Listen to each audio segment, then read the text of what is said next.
あれを倒せばいいんだな。 Somewhere a dude in a red coat with a bow and arrow is shivering and he doesn't know why.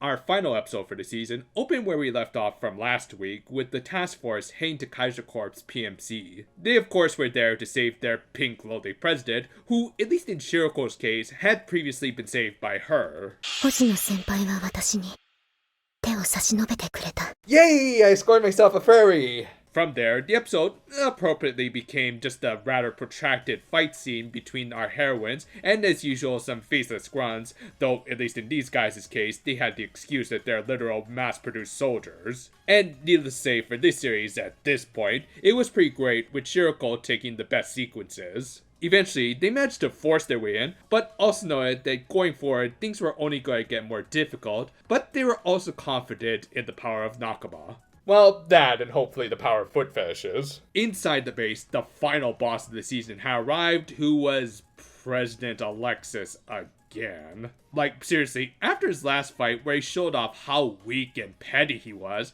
no one, even his own subordinates, could take him seriously, so why should we? Hey, come on, someone should speak out against Jeff Bezos. Anyway, he ended up just sending out all of their big guns and mechs at once, which, while certainly wasteful, probably also would have taken care of the task force easily, that is, had it not been for some divine intervention. On your left. Yep, Faust-chan, who was absolutely that one character from Guilty Gear, had arrived and just so happened to be nearby some angels who were doing some sort of target practice. And after doing some questionable hand gestures like "be careful girl unless you really do want to become friends with Stroheim," Gehenna had also arrived. And of course, this was the best fight of the episode, as they even did the awesome thing and played the show's opening throughout, albeit in instrumental form, because they were going to use the proper vocals later. But yeah, as always, we just love it when multiple things are going on in a battle, like the characters fighting back to back and, I'm sorry, I think I might have slipped in a few extra scenes from previously in the show. Yeah, unfortunately, as legit great as this final battle was, it wasn't hitting quite as strongly with me as the battle in the city. Part of that was probably because it came first, but it also just had a lot more drama to it. Like, as heartwarming as it was that the task force were going into this fight knowing that help would soon arrive, it also kind of took away from the tension from not knowing whether or not they would come out of this unscathed.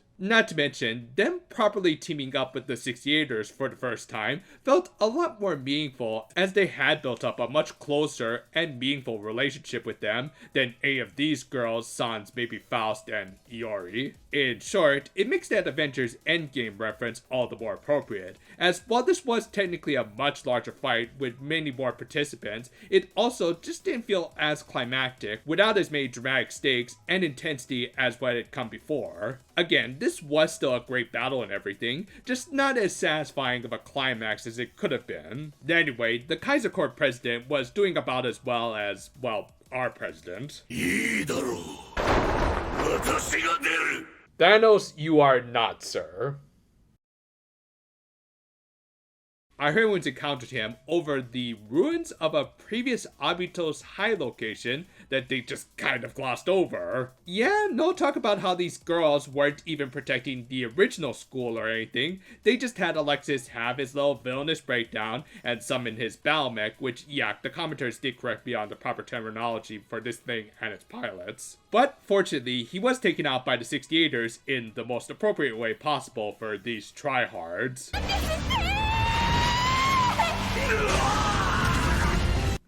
Okay, that was the best actual part of this whole fight.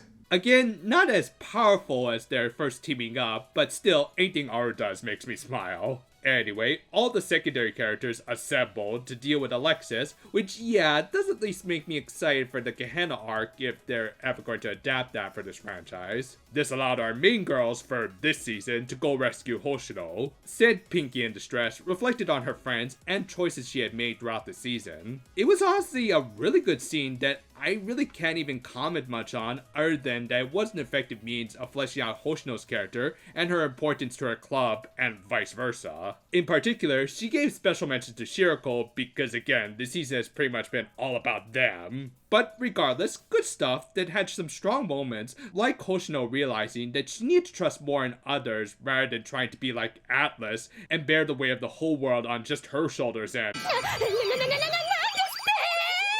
Okay, that was a bit of an awkward cut. Yeah, as much as I like Aru, it is a little weird to go from Hoshino's emotional speech to her goofy face, as well as Alexis getting some envious treatment from Mutsuki. But yeah, he had set up us the bomb, and thus the task force had to rush to save Hoshino, who was having one last flashback of Yume. And as nice as her senpai was, I'm kind of wishing we had gotten to see more of Ejino this season. But yeah, after a bit of a drawn-out dramatic scene, the task force managed to finally rescue their president. We then ended things, heartwarmingly enough, with everyone welcoming her back, and Hoshino herself being able to continue Yume's dream because, get it, that's her name in Japanese and all that. Also, we got a nice little epilogue as a mostly full version of the opening theme played, and we got to see what everyone else was doing after the battle. Would have been nice if we had gotten more of a preview of a next possible season for the series, but if they're just going to end it here, then this isn't a bad way to close things out.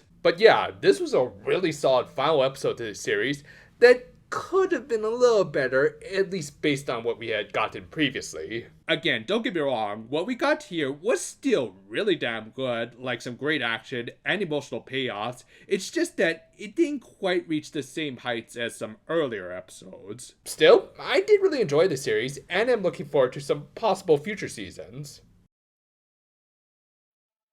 Now granted, some of my issues with this episode might have come from setting my expectations a little too high. Though really, after last week's fantastic penultimate episode, can you really blame me? That to me felt more like the proper story climax to this series, as they really brought some of the show's major themes and lore to the forefront, and actually made Sensei feel like a proper character. Same goes for the battle in the city as an action climax that we already went over. Now of course, that didn't make the events of this episode any lesser, it just didn't feel like a true final episode and climax is all. And yet, all of that said, this was still at least a great closer to Hoshino's arc. Her finally accepting that she doesn't have to be a martyr and can work with her friends to save their school was a very strong sequence. And while this battle wasn't quite as hyped as the first time the task force and the 6 Gears truly worked together, it was still cool to see them get their Avengers Assemble moment. So overall, this is still a really solid final episode for this first season,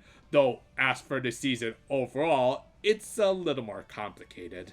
This was mostly because, as we say in the synopsis, this final arc was definitely more about Hoshino, with Shirako as her deuteragonist. Meanwhile, the rest of the task force, which is 60% of our main girls, were kind of forgotten about, while a lot of focus was given to side characters like Aru. And while I certainly appreciate the wannabe hard-boiled getting all the spotlight she did, it still did make me question if they could have done a little more with these girls. Again, I haven't played the games and don't really have any intention of doing so, but even if they didn't get a lot of focus in them, as just the last episode proved, you can still do a lot with even a character who was in the background for most of the show. I hear later arcs do balance out their casts a little better, so hopefully that's true. Still, overall, I will still call the series a good watch, as Shirako and Hoshino were still great characters who went through some interesting arcs and clearly still have a lot more to tell. Going forward, Black Suit seems like he'll be an interesting antagonist, at least compared to Alexis at this point. And just the general production of the show has been handled very well. They knew when to hold back on the animation with some of the lesser slice of life episodes, and when to splurge on the most important action scenes, leading to some fairly consistent animation, and the music was just fantastic. Like, I'm really glad I picked up the soundtrack this series. This first season was clearly meant to plant some seeds for some future seasons that might come, but even if they don't, well, at least they managed to get some word out about the mobile game, and hey, at least this scene will remain in infamy. With that though, in about 2 weeks, the new anime season is going to start, and thus for this channel, we are going to start covering some new series. One of them will be a fairly obvious choice, but the other is one that at least I haven't seen many talk about, and yet looks like it's going to have a lot of potential, and at least matches well with what we do on this channel. Still, to look forward to it. Until then though, for now my friends, and if you excuse me, this thing is long overdue for a good polishing.